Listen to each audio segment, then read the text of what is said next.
तो एक बार की बात है, सूत जी महाराज कहते हैं प्रलय काल का समय है, भगवान महाविष्णु के नाभि से एक कमल प्रकट हुआ और उस कमल में ब्रह्मा जी की उत्पत्ति हुई। ये आपने अनेक बार सुना है। इधर ब्रह्मा जी की उत्पत्ति हुई, भगवान विष्णु उस समय विश्राम कर रहे हैं। ये भी वही घटना है, भगवान विष्णु विश्राम कर रहे हैं, योग निद्रा में हैं और ब्रह्मा जी तप कर रहे हैं। तपस्या करते करते अचानक ब्रह्मा जी ने देखा कि दो असुर सामने आ गए। ये असुर कहां से आ गए? ये भगवान विष्णु के ही कर्णमल से प्रकट हुए हैं।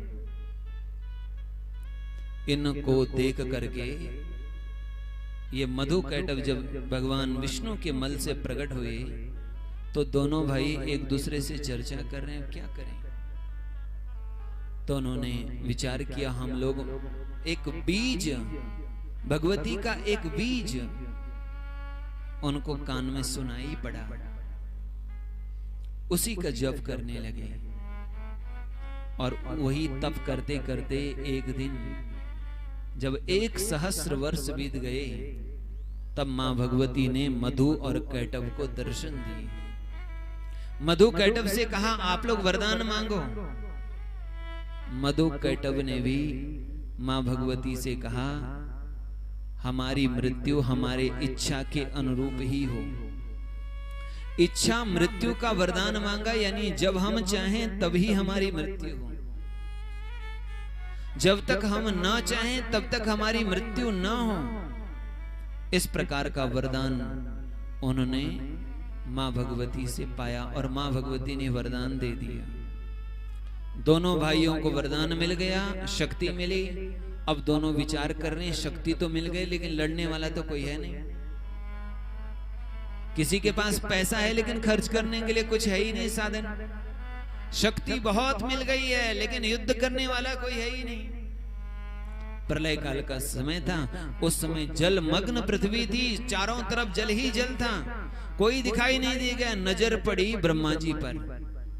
ब्रह्मा जी को देख करके दोनों भाई ने सोचा इन्हीं से लड़ते हैं। ब्रह्मा जी से कहा देखो युद्धम नो देहि सुव्रता, महाराज यदि चाहो तो हमारे साथ युद्ध करो, 2-2 हाथ करते हैं। ब्रह्मा जी सोच में पड़ गए, ब्रह्मा जी भयभीत हो गए, मैं क्या करूं? यदि इनकी शरण में जाता हूं तो ये दुष्ट हैं, असुर हैं, ये मुझे दुर्बल समझ करके कष्ट देंगे।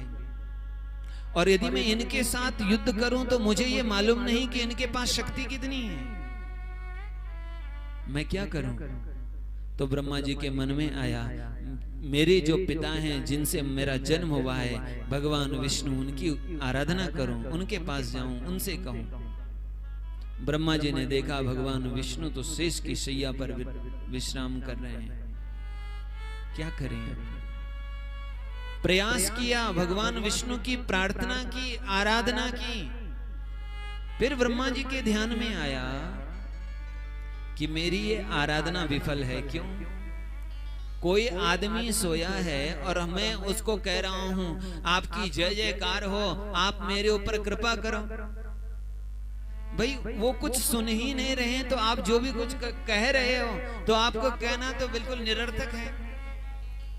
ब्रह्मा जी को याद आया, ओह भगवान विष्णु योग निद्रा के वश में हैं, और जब कोई योग निद्रा के वश में हो तो यो यस्य वशमापन्नः स तस्य किंकर किला।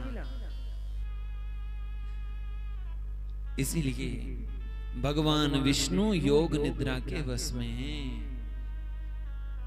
इसीलिए मुझे चाहिए कि मैं उनकी उपासना करूं, भगवती की उपासना, मैं उनको प्रसन्न करूं। और फिर ब्रह्मा जी ने मां भगवती की आराधना की। मां भगवती की सुंदर आराधना करके संदेहोत्र महाभाग कथायां तु महाद्भुत यहां पर ऋषियों ने पूछा, महाराज हमको संदेह हो रहा है कि ब्रह्मा, विष्णु और शिव, इन तीनों को कहा गया है कि यही सबसे बड़े देवता हैं, तो फिर ब्रह्मा जी क्यों आराधना कर रहे हैं? और फिर भगवान विष्णु भी कैसे एक शक्ति के अधीन हो गए? तो इस पर सूत जी ने कहा, क्योंकि यदि ब्रह्मा जी देवता हैं तो उनके पास भी तो एक शक्ति है। यतो देवा सशक्तया, जितने भी देवता हैं वो सभी शक्ति संपन्न हैं। गौरी शंकर, क्या कहते हैं? गौरी शंकर, लक्ष्मी नारायण, सीता राम, राधा कृष्ण, जो भी देवता हैं वह शक्ति से ही युक्त हैं। मां भगवती की आराधना जब की तो मां भगवती ने बोलो दुर्गा मैया की